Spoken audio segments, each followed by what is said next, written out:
10वीं कक्षा की विज्ञान विषय की ऑनलाइन क्लास में आप सबका स्वागत है। मैं Babita PGT physics government senior secondary school Sohasra से। आज की ऑनलाइन क्लास में हम विद्युत भाग 3 के बारे में पढ़ेंगे और इस क्लास में हम प्रतिरोधकों के निकाय का प्रतिरोध, जैसे कि श्रेणी क्रम में संयोजित प्रतिरोध, पार्श्व क्रम में संयोजित प्रतिरोध, विद्युत धारा का तापीय प्रभाव के व्यवहारिक अनुप्रयोग और विद्युत शक्ति के बारे में पढ़ेंगे। हमने पिछली क्लास में सीखा था बेटा कि निम्नलिखित में से, जैसे कि विद्युत धारा के बारे में हमने ओम्स लॉ के बारे में पढ़ा था। ओम्स लॉ क्या था? V = IR। हमने देखा था कि जिसका रेजिस्टेंस ज़्यादा होगा उसमें करंट क्या होता है? कम होता है।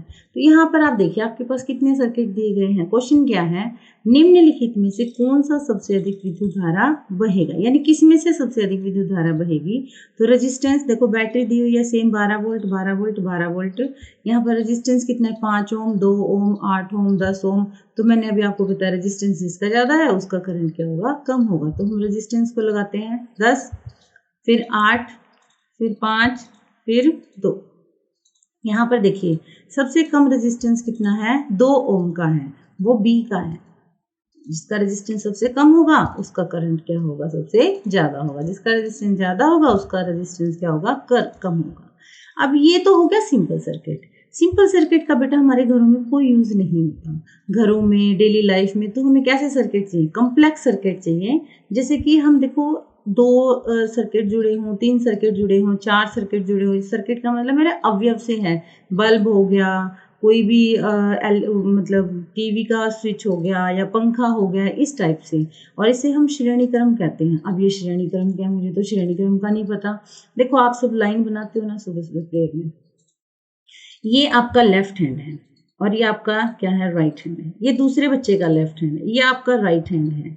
ये तीसरे बच्चे का लेफ्ट हैंड है और ये आपका क्या है? राइट हैंड है। तीसरे बच्चे का राइट हैंड है। तो देखिए, एक का लेफ्ट, दूसरे का राइट, तीसरे का लेफ्ट, चौथे का राइट।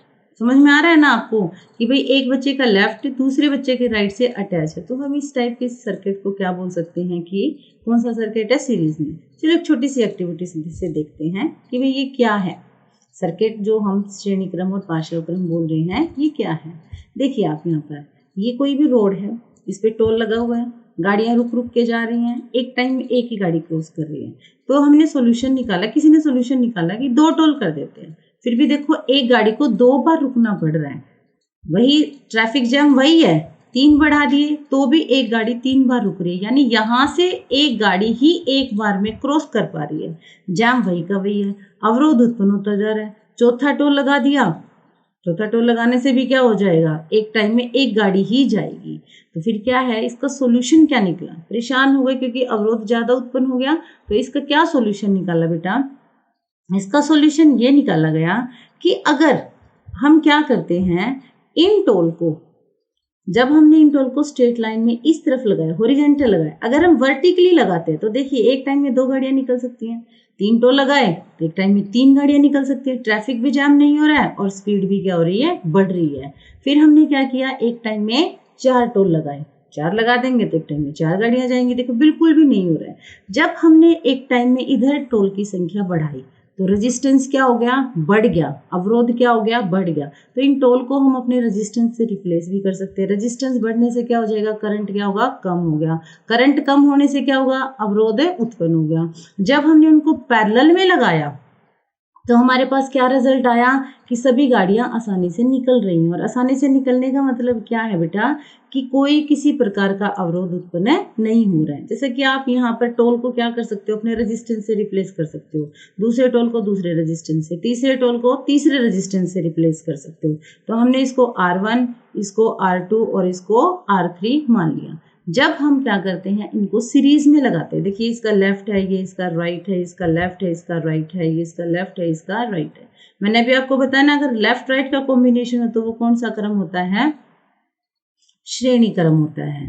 ठीक है, तो इस प्रकार से क्या होगा? रेजिस्टेंस ज्यादा होगा, करंट क्या होगा? कम होगा, अवरोध ज्यादा उत्पन्न हो जाता है।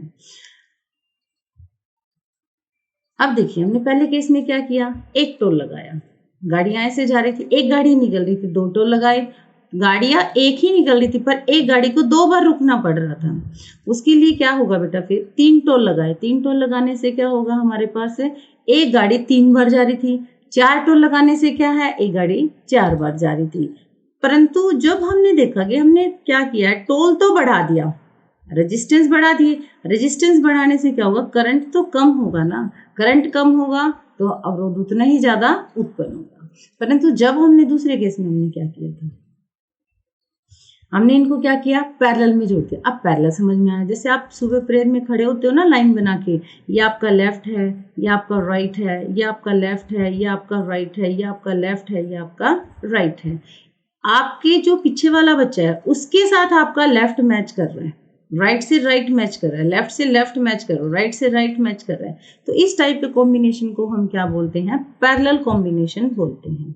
जैसे कि हमने यहाँ पे किया था, हमने यहाँ पर जो अभी हमने केस किया था, इसमें क्या किया बेटा, हमने एक रेजिस्टेंस लिया, रेजिस्टेंस लाके हमने एक रेजिस्टेंस लिया और उसको हमने क्या किया, दूसरा रेजिस्टेंस उसके पैरेलल में ऐड कर दिया। पैरेलल में ऐड करने से एक टाइम में 2 गाड़ियां निकल रही थी, फिर हमने तीसरा केस किया 3 गाड़ियां निकाली, फिर चौथा केस किया 4 गाड़ियां निकल रही थी। तो इस टाइप से हमने देखा कि रेजिस्टेंस और सीरीज पैरेलल कॉम्बिनेशन किस टाइप से होते हैं। अब देखिए मैं एक छोटा सा एग्जाम्पल और देती हूँ आपको। हमने क्या किया, एक सिंपल सर्किट लिया, सिंपल सर्किट में हमने एक बल्ब लगाया, एक बल्ब लगाने से उसकी चमक क्या होगी, ज्यादा होगी। पर जैसे बेटा मैंने दूसरा बल्ब लगाया तो मैंने देखा इसकी चमक कम हो गई, इसकी चमक मुझे समझ नहीं आया क्यों चमक कम हुई।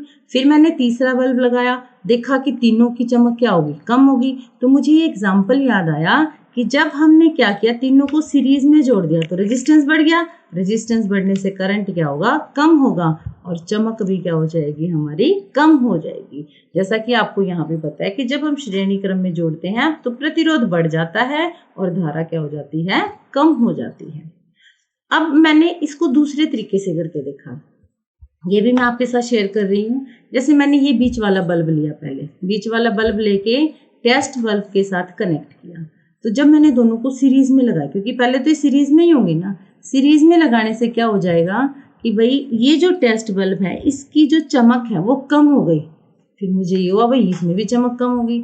फिर मैंने इसको क्या किया, इसके साथ पैरेलल में दूसरा बल्ब लगा दिया। तुरंत रिजल्ट आया कि जो टेस्ट बल्ब है, ये जो मैंने टेस्ट बल्ब लगाया था, इसकी जो चमक है वो थोड़ी सी बढ़ जाती है। फिर तीसरा बल्ब लगाया, तीसरा बल्ब लगाने से भी इसकी चमक क्या हो जाती है, बढ़ जाती है। इसका मतलब क्या आया कि जब किसी भी प्रतिरोध को पार्श्व क्रम में संयोजित करते हैं तो वहां पर क्या हो जाता है कि बल्ब जो है, टेस्ट बल्ब जो है, उसकी चमक बढ़ गई, यानी रेजिस्टेंस हमारा क्या हो गया, कम हो गया और करंट क्या हो गया, ज्यादा हो गया, जिसकी वजह से चमक बढ़ जाती है। जब पार्श्व क्रम में प्रतिरोध को जोड़ते हैं ना तो धारा बढ़ती है और कुल प्रतिरोध कम हो जाता है। अब हम देखेंगे कि जैसे हमने ये देखो, हमने श्रेणी क्रम में इसको जोड़ा है, सर्किट आपको पता है। जब हमने इसको जोड़ा तो मैंने एमीटर लगाया, हर एक के साथ यहाँ पे मैंने एमीटर कनेक्ट करके देखा, यहाँ एमीटर, और यहाँ भी मैंने एमीटर कनेक्ट करके देखा, यहाँ भी मैंने एमीटर कनेक्ट करके देखा। मैंने देखा कि तीनों में करंट की वैल्यू क्या आ रही है, सेम आ रही है। ठीक है भाई, सेम आ रही है। तो अब हम वोल्ट मीटर लगा के देखते हैं वोल्ट मीटर पे क्या प्रभाव पड़ेगा। पर जब मैंने यहाँ वोल्ट मीटर लगाया तो वोल्टेज सबकी अलग अलग, हर रेजिस्टेंस की जो पोटेंशियल डिफरेंस है वो क्या आया बेटा, डिफरेंट आया। अब इसमें क्या है कि करंट तो क्या रहेगा, सेम रहेगा। सीरीज में मतलब श्रेणी क्रम में करंट क्या रहता है, सेम रहता है, और V क्या हो जाता है, डिफरेंट यानी अलग हो जाता है। ठीक है, तो अब यहाँ से आप टोटल पोटेंशियल यानी जो वोल्टेज है उसको ऐड ऑन करके आप अपना निकाल सकते हैं। जैसे मैं यहीं पर आपको बता देती हूँ थोड़ा सा, V1 की वैल्यू कितनी आएगी यहाँ पे, IR1, क्योंकि करंट तो कितना जा रहा है, यहाँ से I जा रहा है। यहाँ पर V2 की वैल्यू कितनी होगी बेटा, IR2। यहाँ पर V3 की वैल्यू कितनी होगी पुत्र, IR3। और टोटल पोटेंशियल हम कैसे निकालेंगे, V is equal to V1 plus V2 plus V3। जैसे कि आपको पता है तो V किसके इक्वल हो जाएगा, V होगा हमारा IRS। S कुछ नहीं है, S मैंने लिया सीरीज के लिए यानी श्रेणी क्रम के लिए। तो IRS is equal to IR1 plus IR2 plus IR3। अब आप देखो यहाँ पर क्या IRS है, यहाँ पे I है, यहाँ भी I है, यहाँ भी I, इसका मतलब I तीनों में क्या है, कॉमन है, हम बाहर ले सकते हैं। R1 plus R2 plus R3 और यहाँ पे IRS। I से कट गया I क्योंकि दोनों क्या है डिवीजन में है, तो RS यानी सीरीज कॉम्बिनेशन क्या आया R1 plus R2 plus R3। इसका मतलब क्या है कि जब हम प्रतिरोधकों को सीरीज में जोड़ते हैं तो हमारे पास रिजल्ट क्या आता है, ज्यादा आता है, प्रतिरोध क्या आता है, ज्यादा आता है। एक छोटा सा पॉइंट और मैं यहाँ पे आपको बताऊंगी। माना कि ये बल्ब लगा दिया हमने बीच में, ये भी यहाँ पर बल्ब है, ठीक है, यहाँ पर भी ये क्या है बल्ब है, 3 बल्ब हमने लगा दिए। अब मानो ये श्रेणी क्रम में ऐड है। श्रेणी क्रम का एक नुकसान ये भी हमें, अगर ये बीच वाला बल्ब क्या हो जाता है, फ्यूज हो जाता है, लक बाय चांस फ्यूज हो जाए तो नेक्स्ट बल्ब भी ग्लो नहीं करेगा क्योंकि यहाँ पर हमारा सर्किट टूट जाता है। ये श्रेणी क्रम का हमारे पास एक ड्रॉबैक है कि श्रेणी क्रम में अगर एक भी बल्ब या एक भी अवयव बीच में से खराब हो जाता है तो वो करंट आगे फ्लो नहीं करेगा। तो आपको समझ में आ गया होगा बेटा, इस टाइप से आप इसको लिख भी सकते हैं। V is equal to V1 plus V2 plus V3। V किसके इक्वल होता है IR, then V is equal to V1 plus V2 plus V3, V is equal to IR1। और ये डायग्राम बनाना बहुत ज़्यादा जरूरी है। आपको समझ में आ गया होगा कि डायग्राम किस टाइप से बनाते हैं। तो यहाँ तक क्लियर हो गया मेरे हिसाब से आपको। हमने ये जो एक्सप्रेशन है ये ड्रॉ करके मैंने आपको दिखाया है। RS किसके इक्वल आया है, R1 plus R2 plus R3। तो आपको अपनी नोटबुक्स में भी नोट करना है, ये अच्छे से लर्न भी करना है। ये एग्जाम पॉइंट ऑफ व्यू से इम्पोर्टेंट है बेटा। आगे जब आप हायर क्लासेस में साइंस लेते हो तो वहाँ पर भी ये आपकी क्लास में आता है। अब देखो एक विद्युत लैंप दिया हुआ है, एक का प्रतिरोध कितना है 20 ओम है और दूसरे का 4 ओम है। दिख रहा है ना आपको सर्किट में, ये 4 ओम का लगा हुआ है, ये बल्ब है, इसका प्रतिरोध कितना है 20 ओम है। ये किस में जुड़े हुए हैं, सबसे पहले आपको समझ में आना चाहिए। श्रेणी में है, ये लेफ्ट है, ये इसका राइट है, ये इसका लेफ्ट है, ये इसका राइट है, तो कौन सा हो गया, श्रेणी क्रम हो गया। श्रेणी क्रम में अभी हमने पढ़ा है RS किसके इक्वल होता है R1 प्लस R2, तो किसके इक्वल आ जाएगा 20 प्लस 4 यानी 24 ओम आ गया। वोल्टेज कितनी दी हुई है 6 वोल्ट दी हुई है, तो करंट कैसे निकालेंगे, करंट का फॉर्मूला क्या होता है V बटे R। ये ओम्स लॉ आपको याद होगा ना, हमने क्या पढ़ा था, V is equal to I R। V की वैल्यू कितनी है 6 वोल्ट और इसकी कितनी है 24 वोल्ट। 6 1 जा 6, 6 4 जा 24, तो 1/4 एम्पियर। या हम इसको छोटे में सोल्व करके देख सकते हैं 0.25 एम्पियर। इस टाइप से आप पहली विद्युत धारा की वैल्यू निकाल सकते हो।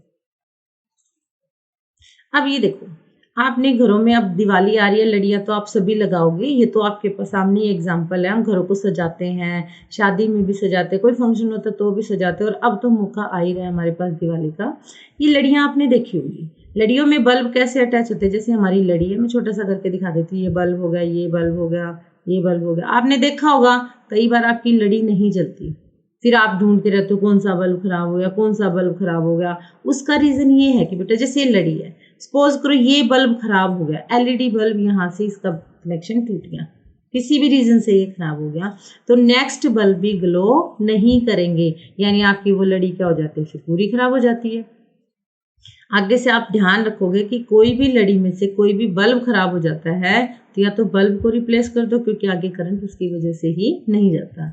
और जो लड़ियां हैं ये लगी होती हैं, अब ऐसा तो नहीं है ना कि एक लड़ी का बल्ब फ्यूज हो गया तो बाकी सारी लड़ियां भी फ्यूज होगी, नहीं ऐसा नहीं होता, क्योंकि जो लड़ियों का कनेक्शन होता है वो किस में होता है, वो पार्श्व क्रम में होता है। वो कौन से क्रम में होता है बेटा, पार्श्व क्रम में होता है। और जो लड़ी के बल्ब हैं वो किस में होते हैं, श्रेणी क्रम में होते हैं। मैंने अभी आपको बताया है श्रेणी क्रम और पार्श्व क्रम क्या होता है।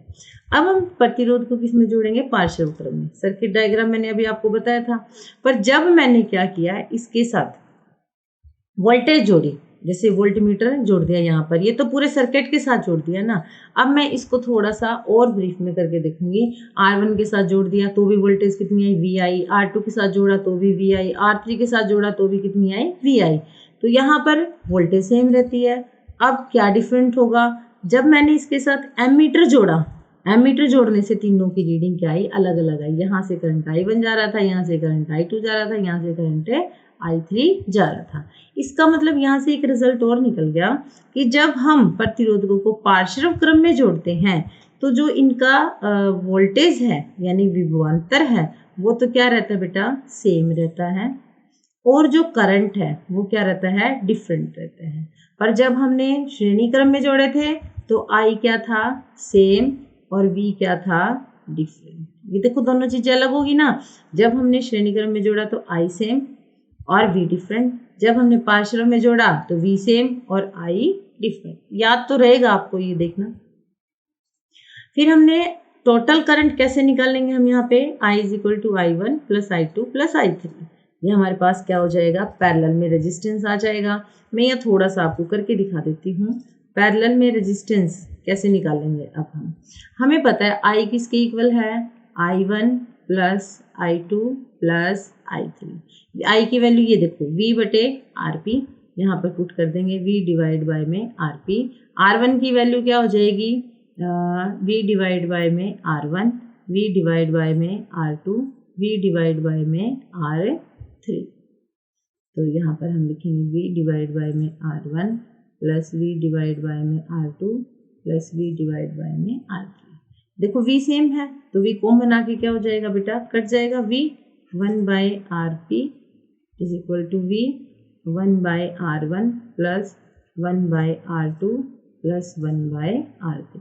V से कट गया बेटा V, तो 1 बाय RP किसके इक्वल आ गया, 1 by R1 plus 1 by R2 plus 1 by R3 आ गया ना। यानी देखो जब हम पैरेलल में ऐड करते हैं तो रेजिस्टेंस उल्टा हो गया ना, 1 बाय हो गया बेटा। 1 बाय का मतलब क्या है, जितना ज्यादा होगा उतना ही कम होगा। RP की वैल्यू जितनी ज्यादा, देखो RP क्या है, उल्टे में आ गया। उल्टा का मतलब जब भी किसी चीज को उल्टा कर देते हैं तो वो क्या हो जाती है, कम हो जाती है, उसकी वैल्यू ऑटोमेटिक घट जाती है। अब हमारे पास 100 है, 100 को अगर हम 1 बाय 100 करेंगे तो देखो कितना हो जाएगा, 0.001 हो जाएगा। तो यहाँ पर देखो आपको समझ में आ रहा होगा कि जो पैरेलल में ऐड करते हैं रेजिस्टेंस को तो प्रतिरोध कम रहता है। वो गाड़ियाँ निकलने वाली बात मैंने आपको बताई थी ना, तो वहाँ पर आप उसे कनेक्ट कर सकते हो। देखो यहाँ ये न्यूमेरिकल पोर्शन है, ये मैंने आपको सोल्व करके दिखा दिया, आप अपनी इनसे नोट कर सकते हो अपनी नोटबुक में। थोड़ा सा सोचते हैं जो अभी तक हमने पढ़ा है वो क्या है। एक ग्रामीण घर में 2 बल्बों को पार्शियल क्रम में जोड़ दिया। पार्शियल क्रम में जोड़ते याद आ जाना चाहिए आपको कि रेजिस्टेंस की वैल्यू कम और करंट की वैल्यू क्या होती है, ज्यादा होती है। और एक चीज फ्यूज हो जाए, जैसे बल्ब फ्यूज हो गया, दूसरे पे कोई फर्क नहीं पड़ेगा। जैसे हम लाइट चलाते हैं, पंखा चलाते हैं, टीवी चलाते हैं, अगर हम श्रेणी क्रम में ऐड करते हैं, अगर हमारे पंखे में कोई भी फॉल्ट आ गया, जब हम श्रेणी क्रम में ऐड करते हैं पंखे में कोई फॉल्ट आ गया तो बेटा सारे ऑपरेटर्स क्या हो जाएंगे, बंद हो जाएंगे। पर जब हम पार्शियल क्रम में जोड़ते हैं तो अगर बल्ब फ्यूज हुआ है तो बाकी सारी चीजें यूं की यूं चलती रहेंगी। तो घरों में कनेक्शन कैसा होता है ये याद रखना आपको, पार्शियल क्रम में होता है। तो अब हम अपना क्वेश्चन करते हैं। पार्शियल क्रम में प्रतिरोध के साथ बैटरी से जोड़ा गया एक बल्ब फ्यूज हो जाने पर दूसरा बल्ब ठीक से काम कर रहा है। क्यों कर रहा है, सवाल अब ये है। तो आपको पता ही है बल्ब एक ही धारा साझी करते हैं, नहीं, क्योंकि पार्शियल क्रम में धारा क्या रहती है, डिफरेंट रहती है। पार्शियल क्रम में प्रतिरोध सर्किट में प्रत्येक बल्ब पर समान वोल्टेज रहता है। वोल्टेज क्या रहती है, समान रहती है, जिससे दूसरा बल्ब स्वतंत्र रूप से काम करता है। हमने क्या कहा है कि जब हम पैरेलल में ऐड करते हैं तो जो आई है वो डिफरेंट हो जाती है और वी क्या होता है, सेम होता है। तो ये बात सही है। ए जब एक बल्ब फ्यूज हो जाता है तो प्रतिरोध बढ़ जाता है, दूसरा बल्ब चलता रहता है, नहीं, ये कोई लॉजिक नहीं है। सर्किट में आपूर्ति की जाने वाली शक्ति कम हो जाती है जिससे एक बल्ब बंद हो जाता है, नहीं, ये बिल्कुल नहीं है। अभी शक्ति का कंसेप्ट भी हम आगे करेंगे। तो हमारा सही आंसर क्या है, बी, कि इसमें क्या है, समान वोल्टेज रहते हैं। जब हम पार्शियल क्रम में ऐड करते हैं किसी भी सर्किट में कोई भी अवयव तो उसमें क्या रहती है, वोल्टेज सेम रहती है, करंट डिफरेंट हो जाता है। आपने घरों में देखा होगा कि जब भी आप कोई भी उपकरण ज्यादा देर चला देते हो, बल्ब का ही एग्जांपल ले लेते हैं, मिक्सी का ले लेते हैं, कि थोड़ी देर के बाद ये यहाँ पर आप हाथ लगा के देखोगे ना, यहाँ पर हाथ लगा के देखोगे तो ये क्या हो जाती है, गर्म हो जाती है। उसका रीजन क्या है, कभी सोचा आपने उसका रीजन क्या है? ये है विद्युत धारा का तापीय प्रभाव, गर्मी, उष्मा। हम सर्दियों में हीटर जलाते हैं ना हीटर, तो वो कैसे होता है, उसमें हम कौन सी वायर लेते हैं? विद्युत धारा के कारण विद्युत ऊष्मीय प्रभाव में उत्पन्न परिवर्तन विद्युत धारा का तापीय प्रभाव कहलाता है। हम प्रेस भी लेते हैं ना बेटा, प्रेस से हम जैसे बल्ब जलाते हैं, बल्ब के इधर हाथ लगा के देखो, थोड़ी देर के बाद ये क्या हो जाता है, गर्म हो जाता है। देखिए जो वायर है ना, ये वायर कॉपर वायर आई हुई है, इसके पास बहुत सारे फ्री इलेक्ट्रॉन्स होते हैं। फ्री इलेक्ट्रॉन्स का मतलब इनको फ्लो करने के लिए पाथ मिल जाता है। जब हम किसी भी ऑपरेटर्स को विद्युत धारा देते हैं तो वो किस में बदल जाती है? दूसरे रूप में परिवर्तित हो जाती है। जो इलेक्ट्रॉन्स हैं वो कुछ तो क्या कर देते हैं, दूसरे में परिवर्तित। जैसे ये हमें बल्ब में दिया तो इससे हमें क्या मिलती है? हीट भी मिलती है, लाइट भी मिलती है। दो प्रकार से ऊर्जा में क्या हो जाता है? परिवर्तित हो जाता है। इलेक्ट्रॉन्स जो है आपस में क्या करते हैं? टकराते हैं।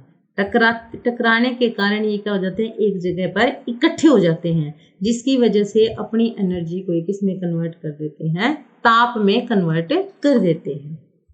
जैसे प्रेस है, एग्जाम्पल ये प्रेस का देखो, हम प्रेस करते गर्म करते, हम दे तो इसको बिजली ही रहे है ना। इसका मतलब क्या? जो हमने इसमें गर्मी उत्पन्न की विद्युत धारा की वजह से, जो ताप उत्पन्न हुआ, हमने उसको यूज कर लिया कपड़ों को प्रेस करने के लिए एक ऑपरेटर्स के थ्रू। इसमें होता कुछ नहीं है, सिर्फ एक वायर होती है स्पाइरल सी, वो गर्म हो जाते। गर्म होने के बाद ये जो बाहरी प्लेट है जिससे हम कपड़ों पे घिसाते हैं, ये गर्म हो जाती है और हमारे कपड़े क्या हो जाते हैं? सिलवटें खत्म हो जाती हैं, प्रेस हो जाती है। विद्युत ऊर्जा हमने बल्ब को दी तो हमें क्या मिला? ऊष्मा और प्रकाश ऊर्जा। जूल के तापीय नियम का आपको पता है, H किसके इक्वल आया है हमारा? I² RT। जैसे कि आप यहाँ पर देख ही रहे हो बेटा, H is equal to I² RT। I क्या है यहाँ पर? करंट, R क्या है? प्रतिरोध, और T क्या है? समय। इस टाइप से आपने घरों में कोई ऑपरेटर्स देखा है क्या बेटा? जी हाँ, ये आपका क्या है? मीटर, जिसको आप क्या बोलते हो? मीटर लगा हुआ है। अब रीडिंग वाला आता है, ये सारी चीजें नोट करके लेके जाता है ना। क्या है ये? मुझे तो नहीं पता। ये इस टाइप का बिल फिर आपके घरों में आता है, जहाँ पर ये सारी रीडिंग लिखी होती है। आपकी 29 दिन का बिल आया है, न्यू डेट्स 2/3/2019, 2/3/2000। एक मैंने छोटा सा एग्जांपल लगाइए, 29 दिन का बिल है। MDI यानी जो मीटर इतनी जो यूजेस है रीडिंग्स की, इतनी रीडिंग्स आई हैं। यूनिट क्या है? किलोवाट आवर है। ओल्ड की कितनी रीडिंग थी, वो कंपैरिजन करके आपके घरों में क्या आता है? बिल आता है। इसके हिसाब से आपको देना पड़ता है। ये हमें क्या बताता है? घरों में यूज की गई विद्युत ऊर्जा का माप करता है। इस टाइप से आपने देख लिया होगा। और ये क्या है? देखो, वाट आवर मीटर लिखा हुआ ना, वाट आवर मीटर। और वाट आवर यूनिट तो है बेटा, पर ये क्या है? स्मॉल यूनिट है। इसको हम किस में मापते हैं? बड़ी यूनिट क्या है? Kilowatt hour. तो हम यहाँ पर आगे शक्ति जब भी पढ़ेंगे तो उसको किस में पढ़ेंगे? किलोवाट आवर में पढ़ेंगे। शक्ति क्या होती है? शक्ति होती है किसी भी विद्युत उपकरण द्वारा उपभोग या व्यय की जाने वाली विद्युत ऊर्जा को मापता है। तो पावर का फॉर्मूला क्या होता है? व्यय की गई ऊर्जा डिवाइड बाय समय बराबर है P। ये तो आपको पता ही है, सभी अच्छे बच्चे हैं। P क्या है? शक्ति। W क्या किया गया कार्य, और T क्या है? समय। अब हमने पिछली क्लासेस में पढ़ा कि हम जो काम करते हैं वो किसके इक्वल होता है? हमारी ऊर्जा के इक्वल ही तो होता है ना। तो हमने यहाँ W को किसके इक्वल मान लिया? E। हम इसको रिप्लेस कर सकते हैं, तो फॉर्मूला क्या आ गया? P is equal to E/T। इसको हम किस में मापते हैं? वाट आवर मैंने आपको बताया था, पर वो छोटी यूनिट है इसलिए हम इसको किलोवाट आवर में मापते हैं। और शक्ति का मात्रक क्या है? वाट है। जूल पर second is equal to watt. 1 watt किसके इक्वल होता है बेटा? 1 वोल्ट मल्टीप्लाई 1 एम्पियर, यानी 1 वाट किसके इक्वल है? Volt multiply ampere. देखा होगा आपने घरों में इस टाइप से मीटर, जिसपे लिखा है किलोवाट आवर, और ये रीडिंग क्या होती रहती है? चेंज होती रहती है। 9 फिर 0 हो जाएगी, यहाँ पर 8 हो जाएगा। इस टाइप से ये रीडिंग्स क्या होती रहती हैं? चेंज होती रहती है। तो यहाँ से आपको ये पता होना चाहिए कि जो विद्युत ऊर्जा है, विद्युत ऊर्जा शक्ति और समय का क्या होती है? गुणनफल होती है। इसका मात्रक क्या है? वाट आवर है। पर ये छोटी सी यूनिट है, इसको हम यूज नहीं करते। हम किसको करते हैं ज्यादातर यूज? किलोवाट आवर को यूज करते हैं। तो अब 1 किलोवाट आवर को हम बदल के देखेंगे बेटा। 1 किलो में कितना होता है? 1000। आवर का मतलब क्या होता है हिंदी में? घंटा। तो क्या हो जाएगा? 1 घंटे में कितनी मिनट होती हैं? 60। 1 मिनट में कितनी सेकंड होती हैं? 60। तो 1 घंटे में कितनी सेकंड होगी? 3600 सेकंड होगी। तो यानी 1 किलोवाट आवर में जब हम इसका मान रखते हैं तो हमें क्या मिलता है? 1000 गुणा 3600। इसको करेंगे हम, कितना आ गया? 36 गुणा 10 की पावर 5। पर बेटा 36 बहुत ज़्यादा। जब हम मैथमेटिकल टर्म्स को डेसिमल में कन्वर्ट करते हैं यानी 10 की शक्ति में करते हैं तो मिनिमम होना चाहिए। तो पॉइंट तो हम करेंगे नहीं, अगर हम यहाँ पॉइंट लगा देंगे तो क्या होगा, 0 से कम हो गया। अगर हम 0.36 करते हैं तो ये तो क्या हो गया, 0 से कम हो गया। 0 से कम नहीं लेंगे तो हम क्या करेंगे, 36 गुणा 10 की पावर 5 तो था ही हमारे पास, 10 से गुणा कर देंगे और 10 से क्या कर देंगे, भाग कर देंगे। गुणा वाला तो इसमें ऐड हो जाएगा, भाग वाले से डेसिमल बन जाएगा। तो कितना बनेगा, 3.6 गुणा 10 की पावर 6। ठीक है, यही आपके पास आ गया। तो 1 किलोवाट आवर किसके इक्वल होता है, 3.6 गुणा 10 की पावर 6 जूल। तो हमने आज की जो क्लास है उसमें जो जो पढ़ा है एक बार उसको हम थोड़ा सा रिवाइज कर लेते हैं। श्रेणी क्रम में प्रतिरोध, सभी प्रतिरोधक एक के बाद एक जोड़े जाते हैं, यानी जो प्रतिरोध श्रेणी क्रम में जोड़ने के बाद आता है वो बहुत ज़्यादा आता है। अगर आपसे सवाल पूछा जाए कि आप प्रतिरोधों को किस प्रकार जोड़ोगे कि जो कुल प्रतिरोध है वो कम आए, तो इसका मतलब कि आप वहाँ पर क्या कहोगे कि उनको किस टाइप से जोड़ा जाता है, पार्श्व क्रम में। अगर ये पूछा जाए कि उनको किस प्रकार से जोड़ा जाए कि प्रतिरोध ज़्यादा आए, तो आपका आंसर होना चाहिए श्रेणी क्रम।